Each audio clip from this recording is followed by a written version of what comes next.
Je tiens, on met un produit, j'ai même senti, c'est très bon. On le mettait dans la chambre parentale pendant une année pour maintenir la fraîcheur, l'harmonie dans le couple. Amis de CVP, bonjour selon votre position. Cette semaine, on s'invite dans les couples pour vous partager des secrets. C'est important parce que la société est régie par des familles d'abord. Il faut savoir qu'il y ait une bonne harmonie dans les familles. Et nous vous invitons à suivre cette interview avec une dame que nous avons découverte. Elle s'appelle Bécantille.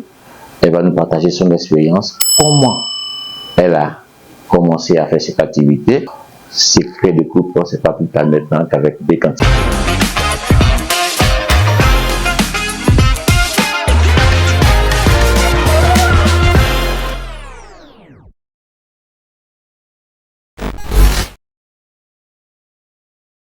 Bonjour Bécantille. Bonjour Ange. Comment ça va? Bien, et chez vous? Ça va, ça va. Surtout que je suis à Secret de couple, ça va mieux. Je veux apprendre beaucoup de choses avec toi. D'accord. Alors, j'ai découvert sur les réseaux sociaux, Secret de couple. Je suis entré en contact avec toi et ton équipe. Vous m'avez fait bon accueil. Vous avez fait bon accueil à l'équipe de CVP. Donc là, on est chez toi. D'accord. Le cadre est sympathique. Merci. Et allié dans un boubou rose pour parler de secret de couple. Je pense que c'était à propos. C'est l'amour du rose. Alors, on veut te connaître un peu. Présente-toi s'il te plaît. D'accord, je suis Bécantille, ivoiro-malienne, responsable de la boutique Secret de couple. Comment c'est né? Comment l'idée vient de toi de créer Secret de couple? D'accord. Comme je le disais tout à l'heure, je suis ivoiro-malienne. Donc, les secrets, je pense que c'est beaucoup plus du côté du Mali, puisque c'est un don qu'on a dans ma famille. D'accord. Et c'est par génération. Avant, c'était ma mère qui était des bonbons. J'ai vu mes grands-parents le faire et mes arrière-parents et tout ça. Donc là, c'est ma génération à moi. Donc, je suis dans le domaine depuis très longtemps. Et c'est une dame cliente, voilà, qui m'encourageait à prendre une boutique. D'accord. C'est comme ça. C'est-à-dire qu'au départ, c'était à la maison? Non, au départ, c'était pas la maison. Au départ, c'était ma voiture qui était mon bureau. Ok. Parce que je me déplaçais pour aller vers les clientes. Et vous connaissez Abidjan et les embouteillages et tout. C'était vraiment pas facile. Souvent, je suis la cliente, je suis fatiguée. Ça veut dire, tu la laisses s'exprimer, mais quand il s'agit de toi, tu es fatiguée, tu as conduit et tout, tu perds les mots. Pourtant, qui dit secret de couple dit tout ce qui est conseil de couple, foyer et tout. Bon, qui dit couple dit foyer. Hein. Mais il faudrait aussi que tu sois, voilà, il faut que tu fasses sortir des paroles vraiment et tout. Et les secrets de couple, ça avait beaucoup d'esprit derrière. Donc, en même temps que la cliente parle, il faut que tu sois connecté aussi à l'esprit vraiment qui te guide à orienter et à apaiser la cliente. Et c'était pas facile, parce que c'était vraiment fatigant. Alors, donc, l'aventure démarre avec le bureau, c'était la voiture. La voiture d'abord. Ok. D'abord, il y a longtemps que en fait, je savais qu'il y avait quelque chose en moi, mais je ne savais vraiment pas comment prendre. Parce que souvent, quand je suis avec des filles, même quand je travaille dans un coin, que de me concentrer sur le travail, les gens viennent me confier les problèmes seulement. D'accord. Et je me dis que tant que je n'ai pas encore réglé ce problème, j'étais tout le temps stressée. Je ne sais pas pourquoi ça m'arrivait. Le problème des autres. Voilà. Et c'est comme ça. Immédiatement, quand elles viennent, et c'était toujours le problème des couples, les problèmes de foyer, on ne me drague pas, garçon ne me donne pas l'argent, les trucs comme ça. J'ai dit, mais ça, c'est quoi? Donc, c'est comme ça. Un jour, il a dit à maman, mais ton travail que tu fais là, il sais que ça n'agit pas si moins. Parce que partout où je passe, c'est que des problèmes m'expliquent. Elle me disait comme ça que non, attends, l'âge n'est pas arrivé. Quand ton âge va arriver, je vais te dire des choses que, voilà, que tu dois connaître. Donc, c'est comme ça, j'étais dedans, un peu. Et après, quand j'ai commencé à prendre cette histoire au sérieux, parce que j'ai vu que celle qui m'expliquait les problèmes, quand je pars que j'explique à ma mère et qu'elle fait monter ça à mon grand-père, on me faisait venir des choses du Mali, on me dit donne ça, et puis reste à l'écoute. Donc moi j'avais peur. Et qu'est-ce que tu faisais peur? J'ai peur parce que je me disais, j'espère que ce n'est pas les histoires de maraboutage et tout ça. D'accord. Donc ça me faisait un peu peur. Mais je précise aussi que quand on dit le marabout, en islam, c'est pas fétiche ou truc, non. Chez nous, en islam, le marabout, c'est celui qui enseigne la parole de Dieu. Ce sont les dévancés du Coran. Ça veut dire que c'est quelqu'un qui maîtrise le Coran. Alors, ben, si tu peux tu as été initié Oui. à ça. Oui. À quel âge tu as été initié? On s'est confié déjà à moi depuis longtemps. Est-ce que vous voyez un peu? Mais je refusais d'accepter, mais c'est à l'âge de 25 ans, parce qu'il y a une histoire qui m'a vraiment marqué. Et c'est ça qui a fait qu'elle commence à prendre cette histoire au sérieux. On peut faire un petit zoom sur l'histoire qui t'a marqué là? Pourquoi pas? Okay. Je connaissais une dame à Makori, je précise que j'ai grandi à Nombo. Et cette dame-là, c'était une petite du quartier. Je connaissais très bien sa famille, son mari, ses enfants et tout. Vraiment, c'était une famille vraiment parfaite et tout. Et un matin, son mari est parti. Son mari l'a laissé avec tous les enfants. C'est vraiment difficile pour elle. Moi, je ne comprenais pas. Je disais que, mais c'est pas possible, en fait. Et c'était une dame qui était très gentille parce qu'elle vendait les galettes. D'accord. Donc, souvent, à 16h, comme ça, quand on descend, voilà, bécanti. Bon, j'avais mes petites galettes sans payer, quoi. Donc, parce que quand tu la portes, quand tu es petite comme ça, que tu vois, quand tu fais des cadeaux, elle devient en même temps ta maman chérie, comme on le dit si bien, ta tante du quartier et tout. Et j'ai vu qu'elle avait arrêté les galettes. Elle avait commencé à maigrir. Et comme je le dis encore, je reviens un peu là-dessus. Moi, malgré que je suis petite, j'étais petite parce que je suis une femme maintenant, mais les dames se confiaient beaucoup à moi. Les moments et tout. J'ai toujours aimé marcher les gens qui sont plus âgés que moi parce que j'aime beaucoup apprendre. Donc c'est comme ça, une fois je lui ai dit, mais ça fait un bon moment, on ne te voit plus ici, tout ça là. Que la dame qui t'a remplacé là, ces galettes ne sont même pas douces, tout ça. Il a demandé à son mari, elle a coulé les larmes. Elle a commencé à pleurer. Moi aussi, j'ai commencé à pleurer, très sensible que je suis. Elle a commencé à pleurer et elle m'a tout expliqué. J'ai dit, non, mais c'est pas possible. Elle dit, que tu te rappelles, non, la fille qui était au quartier, celle que tout le monde parlait d'elle là. Elle est partie à mon mari ne peut rien savoir, il cherche même à récupérer les enfants. Il m'a dit, toi, tu prends les enfants ou si moi je garde les enfants, il ne s'occupe pas des enfants. Surtout qu'elle n'a pas fait les bancs, elle se battait au quartier et tout. C'est difficile avec les galettes, elle gagne combien? Donc elle a oublié de faire les trucs de ménage et tout ça. Donc ça m'a trop fait mal. Il a dit, non, ça je ne peux pas laisser. Donc c'est comme ça, j'ai alerté ma mère.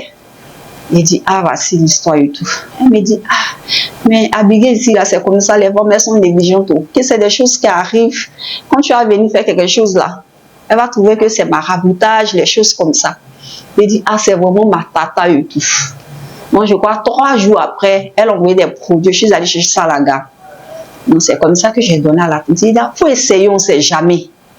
Mais moi, je sais que, étant petite là, je voyais des gens défiler chez nous, hein. Des voitures, je voyais vraiment des gens défiler chez nous. Mais c'est des choses que j'ai banalisé ça comme ça.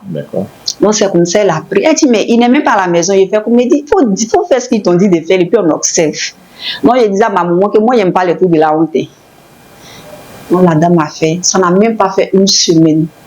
Son mari est revenu. Donc il dit, mais ça, attends, il y a quelque chose qui ne va pas. C'est comme ça, il a pris la chose à main. Souvent, moi, je suis là, mais il m'approche des problèmes. Quand ça concerne les couples nets, mais je peux régler ça. Donc, ça faisait un peu un truc. Mais... Enfin, tu arrivais à te talenguer sur des problèmes de couple. Mais alors, revenons au cas que tu viens d'évoquer là. Est-ce que tu peux nous expliquer de façon très simple, hein, qu'est-ce que la dame a dû faire pour que son mari revienne? C'est vrai que les produits sont venus de ta mère. C'était quoi? Elle devait faire quoi? C'était quoi? Bon, j'ai dit un peu, je précise que nous sommes des Africains. Et qui dit l'Afrique dit beaucoup de secrets. Qui dit l'Afrique dit les plantes. Elle a fait des choses très simples. C'est des produits, tu prends, voilà, tu parles dessus, on te dit qu'est-ce qu'il faut faire, les trucs comme ça. Voilà. Si la dame a pris ton homme et que si elle n'a pas pris l'homme naturellement, qu'elle a fait des choses, c'est un peu un retour, on l'envoie quoi. Donc c'est des plantes qu'ils ont envoyées, on a fait ce qu'on pouvait. Par la grâce de Dieu, l'homme est revenu. Et je précise que c'est elle-même qui m'encourageait à prendre la boutique. Et la majorité de mes clients venaient de la dame. Parce qu'elle-même, elle a vu de quoi nous sommes capables. Est-ce qu'il n'y a pas de sacrifice qu'elle aurait fait après pour pouvoir maintenir son homme? On te dit, bon, écoute, tu as fait cette première étape, mais la seconde étape, ce serait par exemple que chaque mois ou bien chaque année, tu fasses tes sacrifices. Ce n'est pas ce genre de pratique. Très bonne question. C'est que moi, je peux vous dire, la vie, c'est des sacrifices. Il y a sacrifice et puis il y a sacrifice. Moi, je dis toujours que tant que tu ne verses pas le sang, que tu ne fais pas du mal à quelqu'un et que c'est ton propre bien, on y va. C'était son homme. La dame a fait ce qu'elle pouvait pour récupérer son homme. Elle aussi, elle a fait pour elle. Sacrifice ou pas, toute chose, il y a des sacrifices là-dedans. Il ne faudrait pas que les gens prennent ça au premier degré. On dit oui, il doit faire ça. Non, non, non. La vie, c'est les sacrifices. Son homme qui est parti, peut-être si elle a fait des jours sans manger, c'est des sacrifices aussi qu'elle a fait pour récupérer son homme. Donc la vie, c'est les sacrifices. D'accord. Donc tu me réponds clairement qu'elle a dû faire aussi des sacrifices pour que son homme revienne. Bien sûr. Les propositions de produits qu'elle propose pour régler les problèmes de couple sont d'ordre spirituel. Bien sûr. Tout est spirituel. D'accord. C'est ce que j'ai dit. C'est-à-dire qu'il y a des plantes et c'est aussi spirituel, c'est ça? Oui. Tout est spirituel. Il ne faudrait pas qu'on se mente. D'accord. Tout est spirituel. Il a dit toujours que moi, mes secrets sont très différents. Je ne me suis pas levée un matin pour vendre les secrets. C'est un don que j'ai. Voilà pourquoi tu ne vas jamais me voir quand je prends mon téléphone pour faire un direct, pour dire coller serré. C'est des choses qui n'existent vraiment pas. Moi, je me dis toujours que tu as un problème qui te tient à cœur quand il s'agit de ton foyer. Tu viens chez moi, moi j'ai réglé, mais il faut que tu suives les instructions que moi je te donne. Et mes produits sont accompagnés des sacrifices et des trucs spirituels. Alors est-ce que ça te donne la possibilité de pouvoir faire un diagnostic clair de la personne qui vient te consulter pour un problème X? Il vient, non, j'ai un problème avec mon mari ou j'ai un problème avec ma femme, je voudrais que tu puisses me recommander un produit, alors que quand la personne prend ce produit-là, la personne va faire autre chose. Est-ce que tu as cette capacité de pouvoir sonder à ce niveau-là? Très bonne question. C'est vrai que je l'ai, mais comme je le disais, ce sont mes parents qui sont derrière. Et moi, je peux quand même m'exercer. C'est-à-dire, je te donne le produit, je sais comment tu vas l'utiliser. Même si moi, je ne vois pas. Mais si tu as payé un produit cher, tu viens ici, tu vas me dire que tu n'as pas vu les résultats. Moi, j'appelle mes parents, ils vont me dire comment tu as utilisé. Et quand c'est comme ça, elles ne peuvent pas nier parce qu'elles savent très bien que ce qu'ils ont dit, c'est la vérité. Est-ce que vous voyez un peu? Donc, ça peut arriver que les clientes viennent immédiatement. Voilà, je dis merci à Allah pour ça. Il y a des choses que je peux voir. Et on échange parce que c'est dans l'échange que tout vient. Il y a des choses que je peux voir. Il y a des choses aussi quand c'est plus fort que moi, j'appelle mes parents. Et puis, parce qu'il y a peut-être des jeunes dames qui arrivent ici pour être des teasers d'hommes mariés qui viennent, par exemple, te consulter à moi j'ai besoin de tout aller faire un serrage ou bien attacher un homme parce qu'il a l'argent, je veux l'attacher. Est-ce qu'il y a des cas comme ça que tu as dû gérer? Bien sûr. Bon, pas bien sûr parce que je ne gère pas ça ici. D'accord. Quand vous êtes passé sur la page, vous avez vu une vidéo où je disais que quand tu sors avec mari de quelqu'un, moi je ne m'occupe pas de ça. D'accord. Ça veut dire que toute chose, il y a des totems. Est-ce que vous voyez? C'est ça, j'ai dit le don et puis vendre, c'est deux choses différentes. Moi, pour moi, c'est un don. Et le don que moi j'ai, si je suis née trouver mes grands-parents, mes parents là-dedans, c'est parce qu'ils ont su respecter certaines étapes. Et c'est ce qui continue. Moi, ici, tu serais mari de quelqu'un, tu viens ici, je ne m'occupe pas de toi. Sinon, si c'était le cas, c'était le rang, mais ici, elle est très débordée. Et je ne m'occupe pas de ça parce que d'abord, quand il s'est une mère des filles, je n'ai que des filles. Et quand c'est une femme aussi, mais quand c'est une femme au foyer, donc il y a des choses que je ne tolère pas. Il y a des choses que je ne fais pas ici. Mais quand elle est là juste pour s'occuper des couples et des femmes qui ne sont pas dans le foyer, il y a des trucs spirituels par exemple. Tu peux voir une très belle femme, mais elle n'est pas mariée. Souvent, il y a des hommes qui commencent à dire oui, c'est parce qu'elle court après l'argent et tout, mais c'est des esprits de famille. Donc moi, je suis là beaucoup plus pour les femmes mariées, pour les femmes qui sont à la recherche des hommes. C'est-à-dire pour les protéger, c'est ça? Voilà. Et puis les affaires. D'accord. C'est un peu ça. Donc, on te définit comme une femme, c'est-à-dire un coach ou une coach qui aide les couples dans leur équilibre, qui aide aussi les personnes dans leur business à maintenir les affaires et tout ça. Alors, bon, là, nous sommes dans ton showroom, D'accord. dans ta boutique. Alors, j'ai des produits. Quels sont les produits phares chez toi? D'abord, on a ce produit-là, le produit intime, où il y a des hommes dont vous ne pouvez pas voir. Ok. Parce que qui dit interdit. secret, voilà. Qui dit secret dit c'est que pour les femmes. Les secrets, je dis toujours que les secrets ne se font pas voir par les hommes. Parce que ce n'est plus un secret. Mais comme chaque secret a ses inscriptions, voilà. Voilà pourquoi je ne fais pas des directs pour attraper un produit, pour dire ça, ça fait ça, ça, ça fait ça. Parce que moi, mes produits, il y a trop d'interdictions. Donc ça, on appelle ça le miel magique à la boutique Secret des Couples ici. On a le produit intime, ça c'est que pour le lit conjugal. Ça arrivé il n'y a pas longtemps, mais nous sommes déjà en rupture. C'est que pour le lit conjugal. Ça sent très bon, ça fait plusieurs choses. Ça apaise l'homme. On a nos produits toujours vierges. Chez nous au Mali, normalement on se marie vierge. Et aujourd'hui, avec la situation et tout ça, les femmes, elles se laissent vite aller et tout.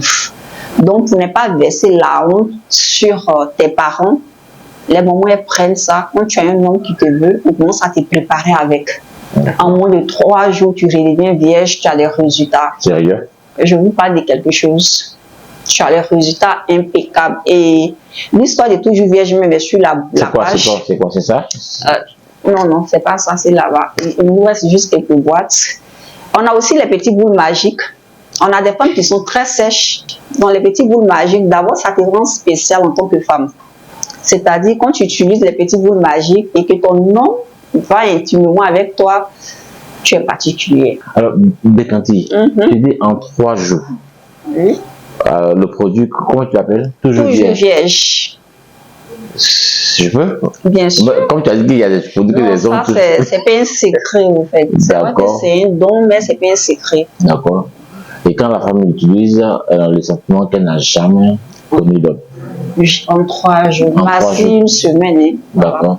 Quand c'est pour une femme au foyer, en 3 jours, elle a les résultats qu'elle veut. Puisque quand tu as déjà fait des enfants, tu ne peux plus redevenir vierge comme celle qui n'est pas vierge. C'est ça, je te pose la question. Voilà.